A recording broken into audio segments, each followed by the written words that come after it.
Hey. Wie geht's? Sehr gut, danke schön. How are you? Sehr gut.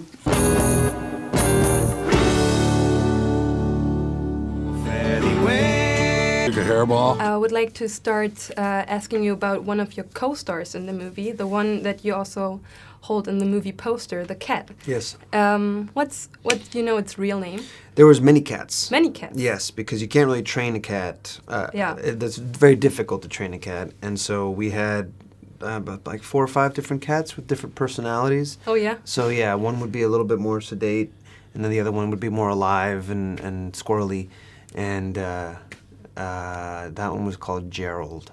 Gerald, was that your favorite? Gerald was my least favorite. Oh, okay. Yeah, that's why I remember his name. Okay. Yeah.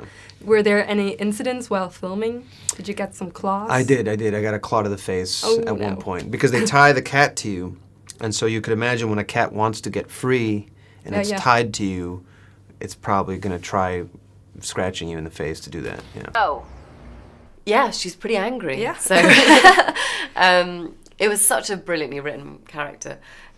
You're kind of meeting this character, Jean, at a really difficult week in her life. She's just found out some pretty, for her, devastating news, and she's really angry with Oscar's character. And they're very close, and they've obviously had a long history, so you're seeing them fight at their worst. And she's just letting off steam, really, at someone that she knows really, really well. When you heard the movie is going to be about music, did you maybe wanted to have a musical performance in there too? No. I heard you were a marvelous singer. You heard wrong. Oh, really? Yeah, I'm too lazy. Yeah, there's nothing that I could have sung. I was afraid I was going to have to sing at the promotional concert a couple of weeks ago, but that was lifted from me. No, I'm better off. The world is better off without me singing. We had a week of kind of pre-production where we all played music together, and T-Bone Burnett was running the whole thing, and he's just such a warm, lovely, encouraging person, so he made me feel very comfortable, and Justin was so nice, and Stark was so nice, so it ended up being kind of really good fun.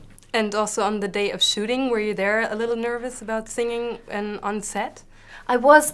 Right at the last minute, they were like, oh, you need to sing this line on your own. And that's the line, I sing one line on my own in the film.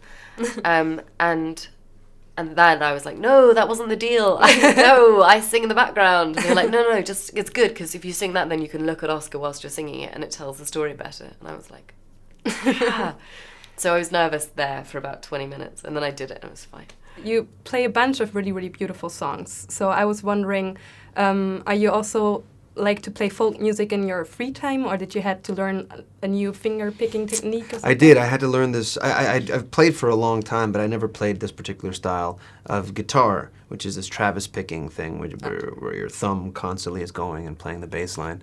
And so once I locked into that, I haven't been able to stop playing in that way now. Yeah. How was working with Marcus Mumford? Are you a personal fan of Mumford & Sons, or was that genre kind of new for you? Yeah, I am a fan of his music, and I'm really a fan of him, of his. I think he's an incredible musician. He's got a beautiful voice, and he's got so much soul. He's a really soulful cat. Is folk music a music genre that you also like personally? Yeah, I do. I like the old stories that come out of the hills. It came from cowboy tunes from everywhere, and these people started collecting it and singing it, and I enjoy listening to the old tales, and Irish tunes, German tunes.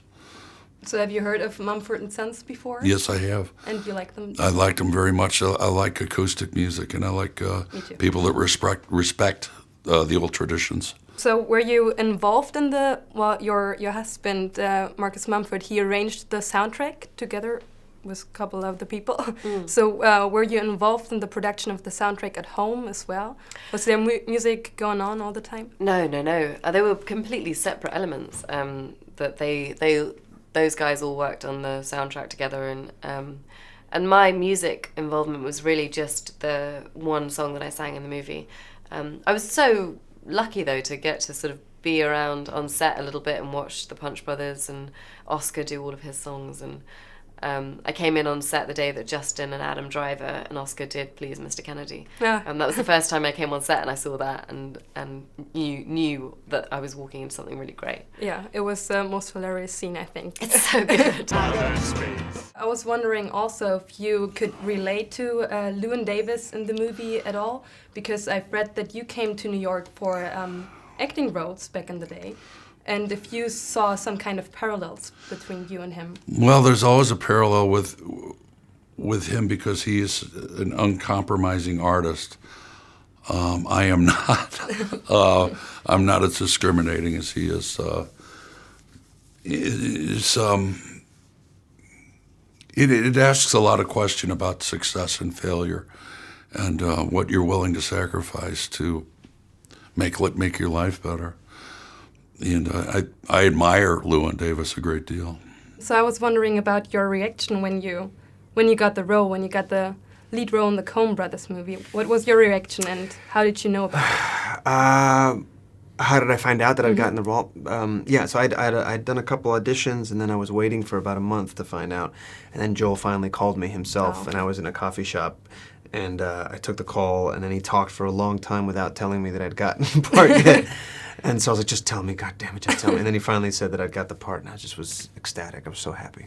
Yeah, I think you did a really awesome performance. Oh, thank you. And this seems to be like a breakout role for you. So how could you compare this experience with maybe some of your previous projects? Well, yeah, it was definitely my first leading role, so the responsibility was much greater, as well as the music, playing all the music. So it was, it was definitely a huge step forward as far as screen time, I guess, yeah.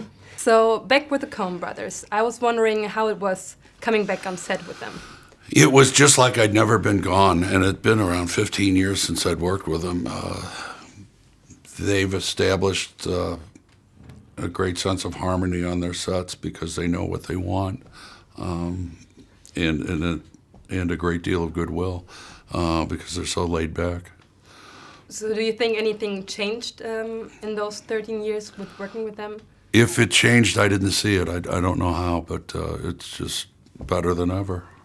Do you have a personal favorite Coen Brothers movie already? I thought you were going to ask me if I had a personal favourite Coen brother. No. I was like, oh gosh. A personal favourite that. Coen Brothers movie. Yeah, Fargo is probably my favourite. Okay. Yeah. Right now, it changes. Yeah? Right now, it's Miller's Crossing. Oh, okay. Yeah, I think about that a lot. I don't have a personal favorite because I love them all so much. I really do. Raising Arizona is the first one that I saw, and I've seen that probably the most out of all of their movies. That and Lebowski are the two that I've seen the most. Okay. But I also, Miller's Crossing, I love Also that John movie Goodman's so favorite much. ones. Yeah, Miller's Crossing is really... Those? Yeah. Yeah. Two of them are with him in it, so I don't... Yeah. I guess I can say this then, right? Yeah,